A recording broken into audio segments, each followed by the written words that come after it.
Tommy was a long-haul trucker, driving mostly across lonely highways of the American Midwest. One night, around 2:30 a.m., he was on a dark stretch of Route 666, a road many truckers refuse to use after midnight. The night was cold, the sky black, and his only companion was static from the radio. Then, just beyond the curve of a hill, his headlights caught a figure standing by the roadside. A young woman, pale, still, wearing a white dress soaked in something dark. She raised her thumb to hitchhike. Tommy hesitated. Every instinct told him don't stop. But he thought, what if she's hurt? He pulled over. She climbed in silently and sat stiffly, her face hidden under long black hair. "You okay?" Tommy asked. She whispered, "Drive." As he started moving, the air inside the cab grew cold, like winter was inside his truck. The woman didn't speak. After a few miles, he finally looked at her in the mirror. That's when he saw her eyes. They were all black, no whites, no pupils, just endless black, like the sky before a tornado. She smiled, revealing broken teeth, and whispered, "You're driving into the dark. You won't leave." Suddenly, his headlights failed. The road disappeared. The truck's engine died. Everything went black. Tommy woke up hours later, parked on the side of the road. The cab was empty. His clock blinked, 3:33 a.m. He looked around. On the windshield, written in bloody handprints, were the words, "Thank you for the ride. I'll see you again." Since that night, Tommy says he sees her in his mirrors, just for a second, on dark roads. Always watching, always waiting. Part 2. Haunted Miles. After that night, Tommy tried to forget. He quit driving Route 666. He added dream catchers, crosses, and even salt lines to his truck. But the nightmares didn't stop. Every few nights, he'd wake up gasping for air, hearing the sound of heels clicking across his cab floor, even when parked. One night in Arizona, at a lonely truck stop, Tommy parked and went to sleep in his bunk. Around 2 a.m., he heard someone knocking on the passenger door.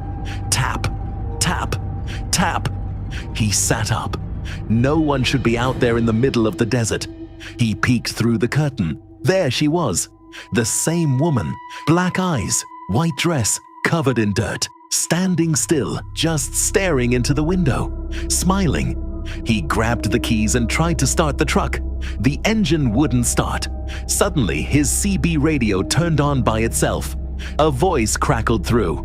"Why'd you leave me? I wasn't done riding." Then, slam, she was gone, just vanished. Tommy finally got the engine running and tore out of the parking lot. He didn't stop until sunrise, but it didn't end there. Now, every time he drives alone at night, she comes back. Sometimes she's walking by the side of the road. Sometimes he sees her in the back seat in the rearview mirror. Once, he woke up while parked to find her sitting on the dashboard, inches from his face. Tommy doesn't tell people anymore. They call him crazy. But he knows the truth.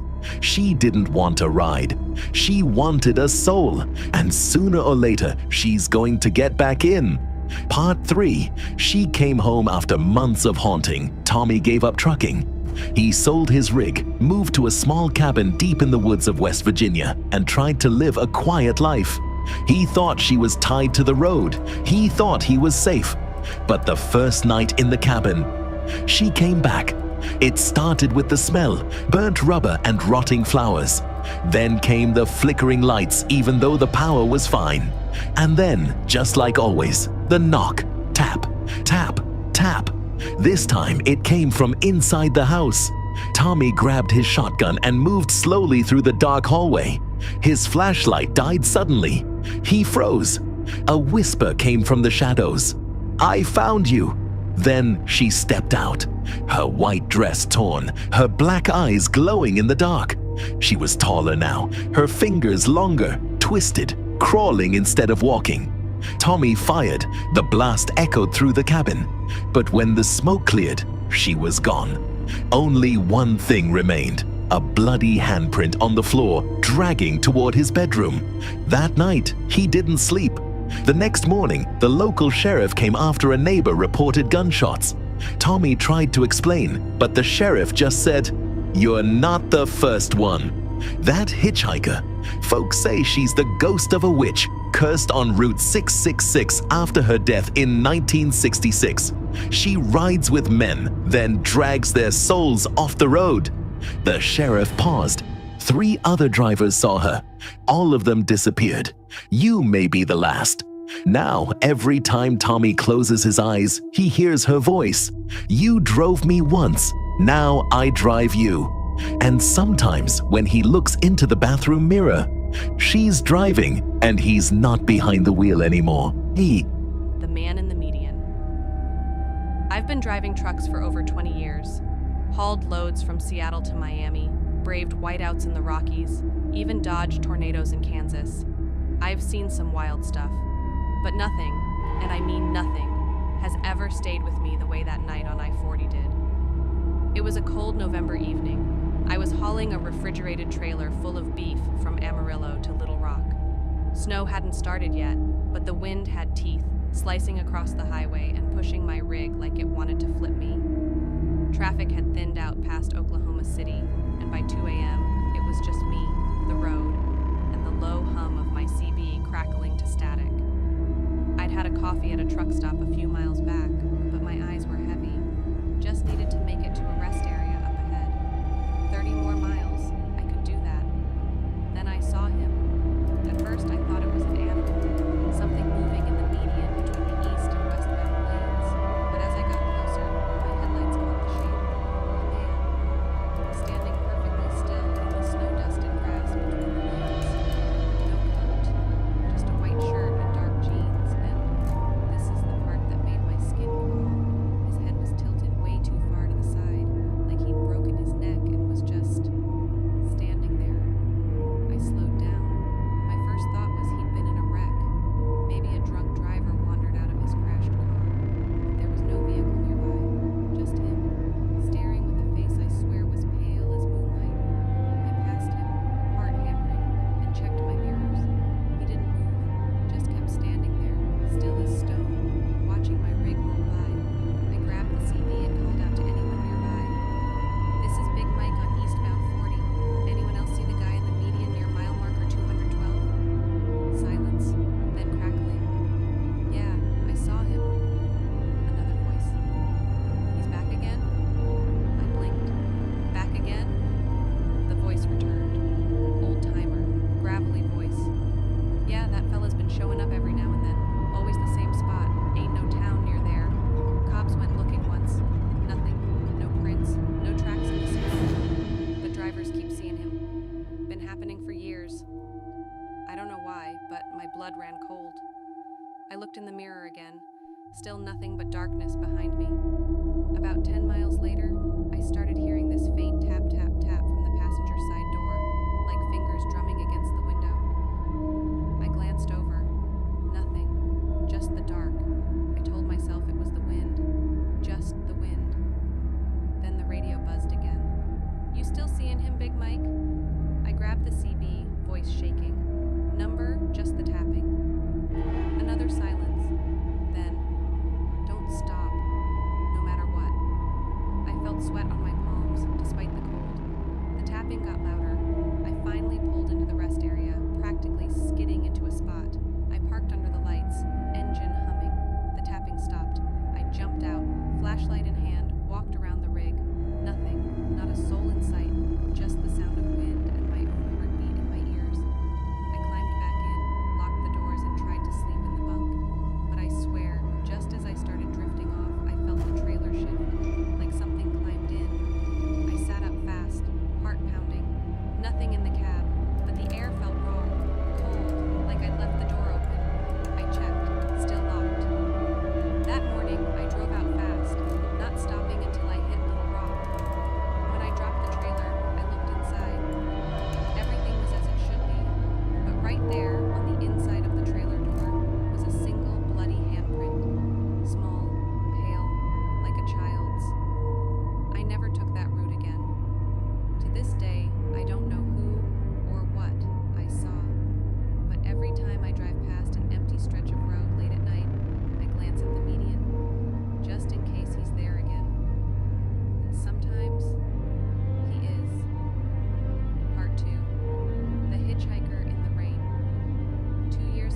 rain came hard and fast, blinding sheets that turned the road into a mirror.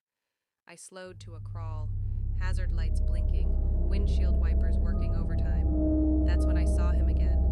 But this time, he wasn't in the median. He was walking along the shoulder, same white shirt, soaked through and clinging to his skin. Same unnatural neck angle, like his head was hanging on a thread. But this time, his thumb was out. Hitchhiking. I froze. My foot hovered over the brake. Every instinct screamed to keep going, but something stronger, something wrong. At me. I stopped. The passenger door creaked open. I hadn't unlocked it, hadn't even touched the switch, but it opened slow. He climbed in, didn't say a word, just sat there, rainwater pooling at his feet. I couldn't look directly at him. My eyes kept sliding away, like my brain refused to process what it was seeing. Then, in the dim light of the dash, I noticed something chilling. His feet weren't touching the floor. He hovered, just an inch, but enough. Enough to know this thing sitting beside me wasn't alive. Still, I drove. For miles, we sat in silence. Then, in a voice that sounded like static and broken glass, he said, "You left me there, Mike." My hands clenched the wheel. I hadn't told him my name. "You stopped for sleep." I climbed in. I looked at him now, really looked. His eyes were gone, just dark, empty sockets, leaking black tears that stained his cheeks. His mouth never moved when he spoke. It echoed from inside my head. "You were supposed to take me farther." "But you left." I slammed the brakes. The truck skidded, fishtailing slightly before I regained control. I turned to him, heart racing. He was gone. The seat was empty, but the door still wide open. I climbed out with a flashlight. Rain had stopped. The road was quiet, but behind the truck, standing in the middle of the wet highway, was the man, soaked, staring, and smiling. I jumped back in, locked the doors, and gunned it east. Didn't sleep until I hit Tennessee. Told the company I wouldn't finish the run. Let them fire me if they wanted. But they didn't. Turns out I wasn't the first to quit that route. I wasn't even the third. They knew. Now I drive local only. No night shifts, no highways near I-40. And every so often, when I'm parked and the CB's quiet, I hear static again. Sometimes a whisper follows. "You owe me a ride, Mike." Part 3. Mile marker 0. I thought I was done with him. Changed jobs, moved out east. Did local deliveries in broad daylight. No more night hauls, no more empty roads, no more ghosts. But some things don't care how far you run. It started with dreams. I'd wake up in a cold sweat, hearing tapping on my bedroom window, even on the second floor. I'd look out, but there'd be nothing, just shadows and trees. Then came the voices. My CB would buzz on by itself. No power, no signal, just hiss. Then that voice, his voice, would come through. "Still waiting, Mike." Then one night I got a knock at the door. It was Hank, old friend. Still ran OTR routes out west. He looked pale, shaken. "Mike, I saw him." I didn't have to ask who. Hank said the man stepped into the road near mile marker 0 in Barstow, California, far west end of I-40. Said he nearly ran him over, but when he got out, the man was gone. No footprints, nothing. That made me pause. The first time I saw him, mile marker 212 in Oklahoma, then 178, then 93. He was moving. Slowly, west, always showing up farther down the line, chasing me. I didn't know why, until I remembered what happened the night before I saw him the first time. I was driving, late, tired as hell. Somewhere in Texas, rainy night. A blur ran out in front of me. I hit the brakes hard, thought I hit a deer, but I never checked. I kept driving. I never checked. Suddenly it all made sense.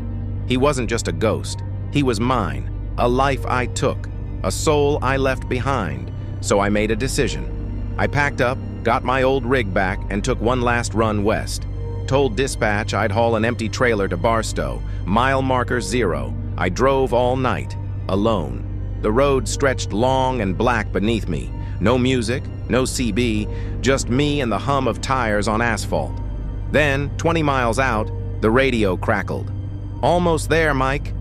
At 10 miles, my headlights flickered. At 5, the air turned cold. Then, at mile marker 0, he was there, standing in the middle of the road. I stopped the truck and stepped out.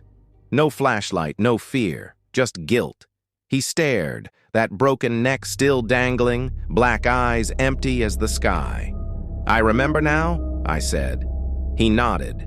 I opened the back of the trailer, climbed in. He followed. The door slammed shut behind us, and the night was still. They found my rig a day later, idling on the shoulder, empty. No sign of me. Just one thing left behind. On the inside of the trailer door, scrawled in dust, "Ride complete.